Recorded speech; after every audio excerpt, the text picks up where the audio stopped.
आप सभी को राम राम। मैं दीपक कुमार आप सभी का स्वागत करता हूं आदर्श डायलॉग में। दोस्तों, 31 मार्च को दिल्ली के ऐतिहासिक रामलीला ग्राउंड में देश के सभी मोदी विरोधियों ने मिलकर एक विशाल रैली का आयोजन किया था। जी हाँ, जिस रैली के लिए आप कह सकते हैं कि वह रैली भ्रष्टाचारी बचाओ रैली था, क्योंकि उस रैली के मंच पे जितने भी नेता शामिल थे, आप उनमें से किसी एक नेता के लिए भी ये नहीं कह सकते कि उनके ऊपर किसी तरीके का गंभीर भ्रष्टाचार का मामला नहीं है। वो नेता किसी गंभीर भ्रष्टाचार के मामले में जमानत पे नहीं है।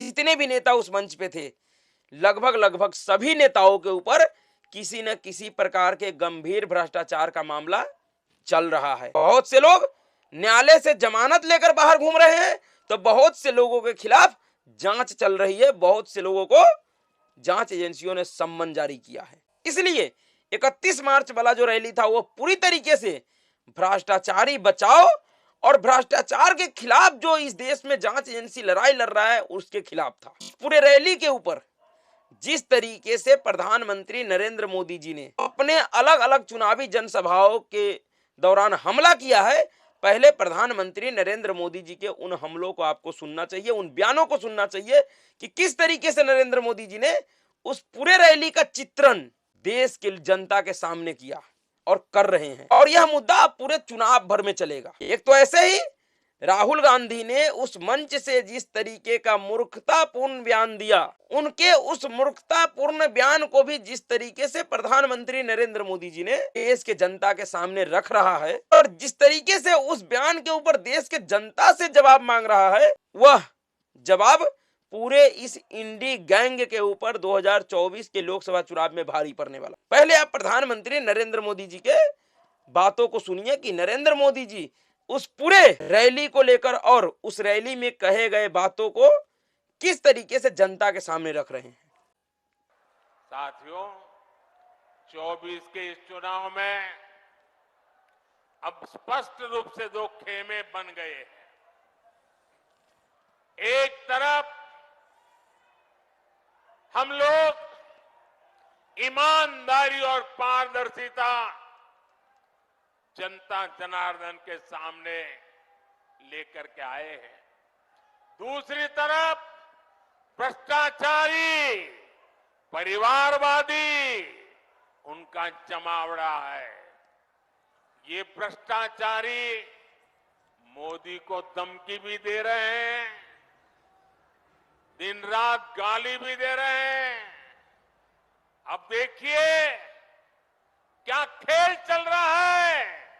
हम हैं जो कह रहे हैं भ्रष्टाचार हटाओ और वो कहते हैं भ्रष्टाचारी बचाओ। आप मुझे बताइए, भ्रष्टाचार हटना चाहिए कि नहीं हटना चाहिए? भ्रष्टाचार हटना चाहिए कि नहीं हटना चाहिए? भ्रष्टाचार से मुक्ति मिलनी चाहिए कि नहीं मिलनी चाहिए? भ्रष्टाचारी जेल जाने चाहिए कि नहीं जाने चाहिए? भ्रष्टाचारियों को सजा होनी चाहिए कि नहीं होनी चाहिए? ये देश की आवाज है और मोदी आपकी हर आवाज को सुनता है और उसके लिए ताकत भी लगाते हैं।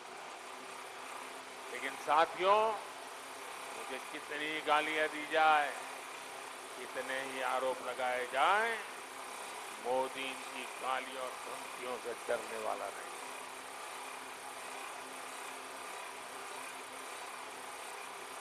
हर भ्रष्ट पर कार्रवाई जारी रहेगी और तीसरे टर्म की शुरुआत में अब 2-2.25 महीने बाकी रहे हैं।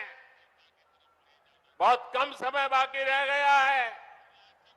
तीसरे टर्म में भ्रष्टाचार पर और तेज प्रहार होगा, ये मैं आपको गारंटी देने आया हूं।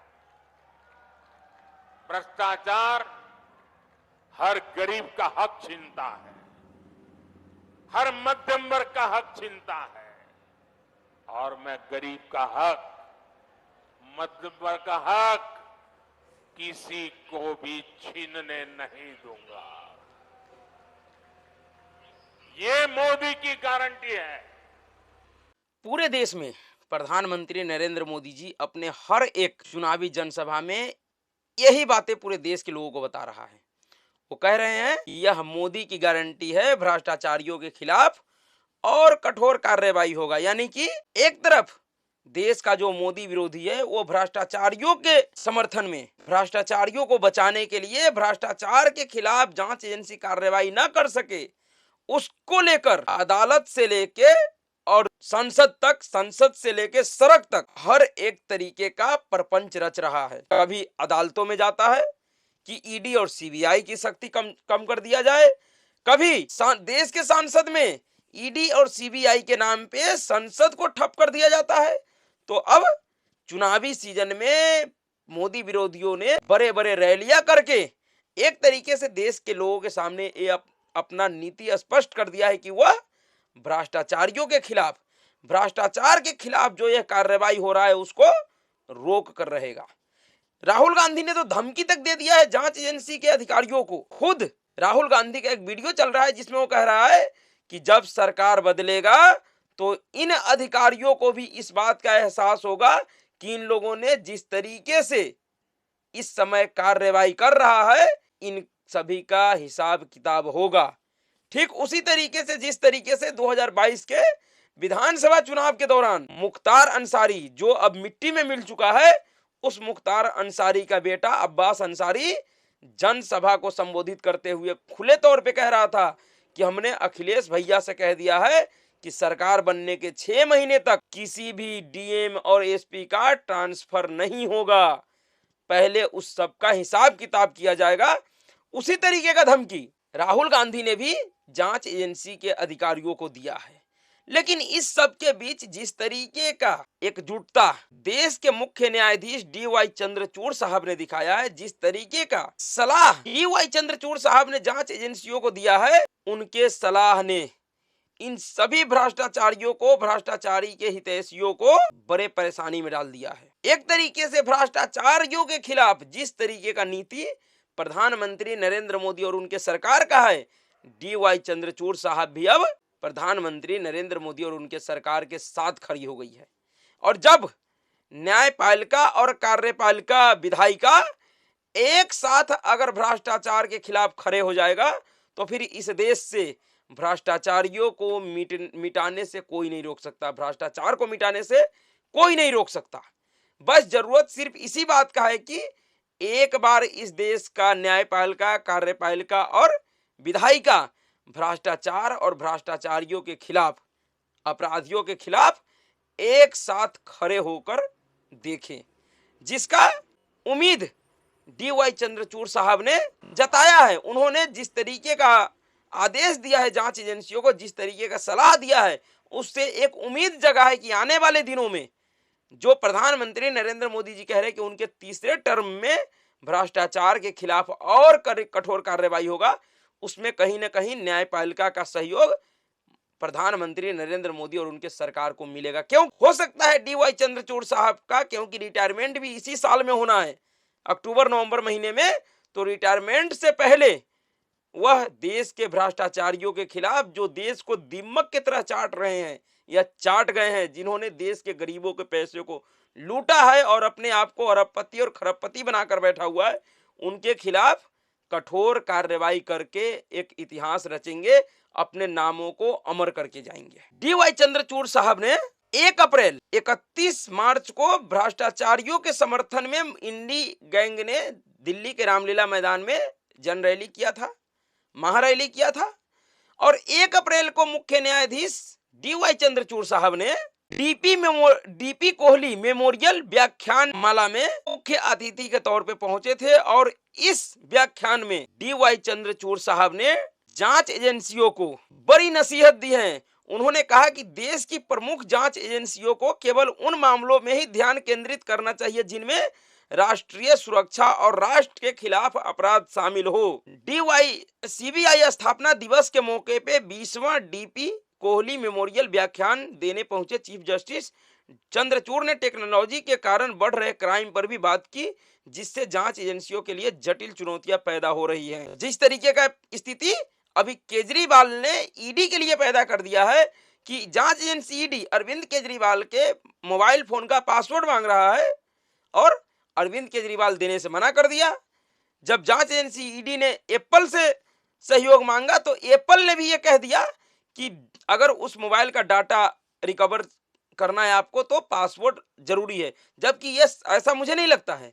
मान लीजिए अगर इस तरीके का कोई पॉलिसी है एप्पल के पास, तो फिर मान लीजिए बहुत से ऐसे लोग हैं जो अपने फोन का पासवर्ड भूल जाते हैं, तो क्या कंपनी उसके पासवर्ड अनलॉक करके नहीं देता है? देता है, हर एक कंपनी देता है।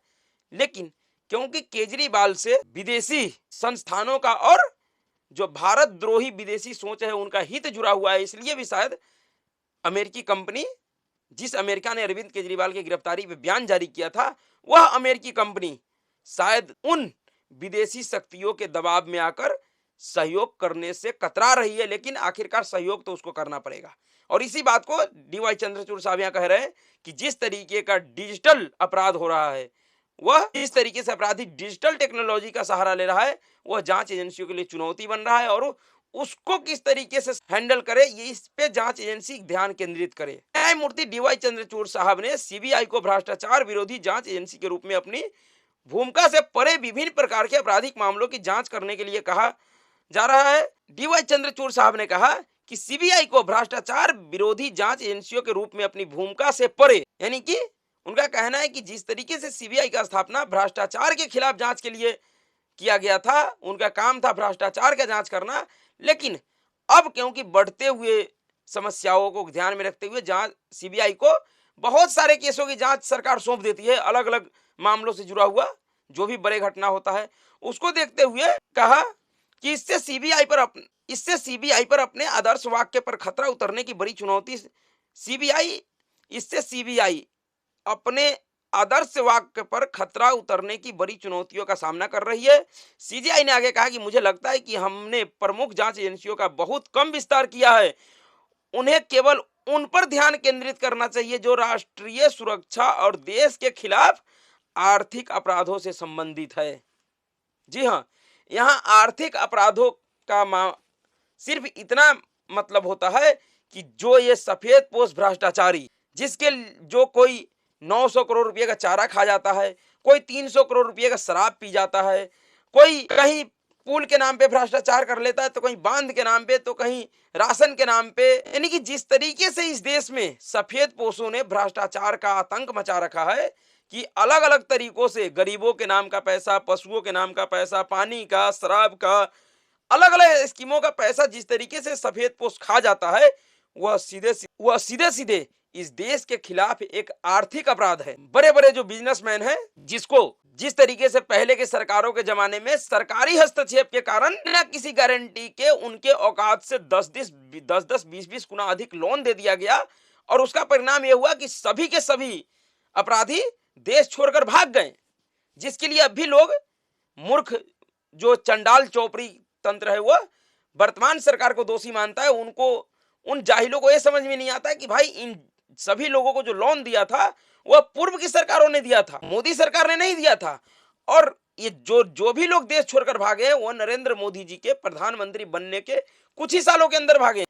लेकिन उनके खिलाफ पहले की सरकारों ने भी कोई कठोर कार्रवाई नहीं किया था, लेकिन अब जितने भी लोग भागे हुए उन सबके खिलाफ कठोर कार्रवाई हो रहा है, चाहे वो नीरव मोदी हो या एक जो और विजय माल्या, इस तरीके के जितने भी लोग ले गए हैं उन सभी का संपत्ति अटैच हो रहा है। इस देश में पहली बार ऐसा हो रहा है कि भ्रष्टाचार के मामले में सबसे बड़े उड़ान कंपनी जेट एयरवेज का मालिक अरुण गोयल इस समय जेल में है।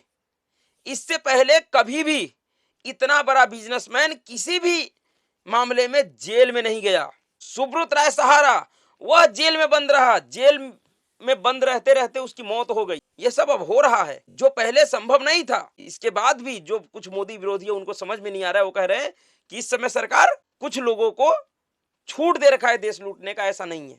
लेकिन जिस तरीके से अब देश का न्यायपालिका, खुद डीवाई चंद्रचूड़ साहब ने जांच एजेंसियों को यह सलाह दिया है कि जो देश के खिलाफ आर्थिक अपराध करते हैं उनके ऊपर विशेष ध्यान रखना चाहिए जांच एजेंसियों को, और उनके खिलाफ तेजी से कार्रवाई करना चाहिए। डीवाई चंद्रचूड़ साहब ने इस दौरान समस्याओं के समाधान के रूप में एफआईआर दाखिल करने से लेकर जांच प्रक्रिया को डिजिटल बनाने तक का प्रस्ताव रखा। उन्होंने कहा कि मामले की अधिक संख्या के कारण होने वाली देरी को कम करने के लिए टेक्नोलॉजी का लाभ उठाना महत्वपूर्ण है। डीवाई चंद्रचूड़ साहब ने आगे कहा कि खोज, जब्ती शक्तियों और व्यक्तिगत गोपनीयता अधिकारों के बीच नाजुक संतुलन कायम है। यह एक निष्पक्ष और न्यायपूर्ण समाज की आधारशिला है। इस संतुलन के मूल में उचित प्रक्रिया को बनाए रखने की आवश्यकता पर भी उन्होंने जोर दिया। डीवाई चंद्रचूड़ साहब ने मोदी सरकार के एक और ऐतिहासिक निर्णय पे मुहर लगा दिया है, और वह है जो सरकार ने 3 नए कानून लाए हैं, जो अंग्रेजों के शासनकाल के तीनों कानून को बदलकर जो नया 3 कानून लाया है, भारतीय न्याय संहिता, भारतीय सामाजिक सुरक्षा संहिता और भारतीय साक्ष्य अधिनियम। इन तीनों ही कानूनों को डीवाई चंद्रचूड़ साहब ने आज ऐतिहासिक बताया है।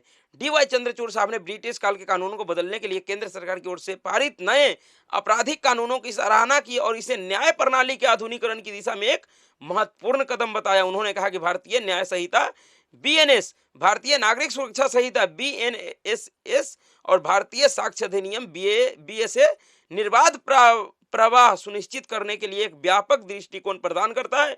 उनका उद्देश्य जांच और न्यायिक प्रक्रियाओं में शामिल हितधारकों के बीच बेहतर समन्वय और सहयोग की सुविधा प्रदान करना है। यानी कि सरकार बनने से पहले एक तरीके से देश के न्यायपालिका का सबसे सर्वोच्च शिखर पे बैठने वाले व्यक्ति ने आने वाले समय में सरकार के साथ किस तरीके से सहयोग करेंगे, किस तरीके से भ्रष्टाचारियों के खिलाफ कार्रवाई होगा और उसमें उनका सहयोग होगा, उन्होंने एक डेमो, एक टेलर देश के उन सफेदपोश भ्रष्टाचारियों और अपराधियों को दिखा दिया है। जो लोग आज उछल रहे हैं, ये सभी लोग मोदी सरकार के शपथ ग्रहण के बाद देखिएगा कोहराम मचाएंगे। यही लोग इसी चंद्रचूड़ साहब को गाली देंगे जिसको आज ये बाप बनाकर घूम रहे हैं, जिसको कंधे पर बैठाने को तैयार हो गए हैं। इन लोगों का बहुत बुरा दिन आने वाला। सफेदपोश भ्रष्टाचारियों का, या फिर जो सरकारी तंत्र में बैठे हुए भ्रष्टाचारी हैं, जिनका पेट बगैर भ्रष्टाचार के धन के नहीं भरता, इन सभी के खिलाफ कठोर कार्रवाई होने वाला है। इसका संकेत डीवाई चंद्रचूड़ साहब ने दे दिया है। जांच एजेंसियों को स्पष्ट आदेश दिया है कि आप ऐसे देश के आर्थिक अपराधियों के खिलाफ तेजी से और कठोर कार्रवाई कीजिए। एक भी अपराधी, भ्रष्टाचारी बचना नहीं चाहिए। और यह खास करके जो लोग इस समय जमानत पे घूम रहे हैं, जितने भी मोदी विरोधी हाथ में हाथ जोड़कर एक मंच पे फोटो खिंचवा रहे हैं, उन सब के लिए आने वाले दिनों में बड़ा मुसीबत बनने वाला है। कपिल सिब्बल गैंग को और भारी पड़ने वाला है कि उनको इन किसी भी सफेद पोशों के मामले में कोई राहत भी नहीं मिलेगा, इतना स्पष्ट है। तो अभी के लिए इतना ही। अगर आपको विश्लेषण अच्छा लगा तो वीडियो को लाइक कीजिएगा, शेयर कीजिएगा, चैनल को सब्सक्राइब कीजिएगा। नमस्कार।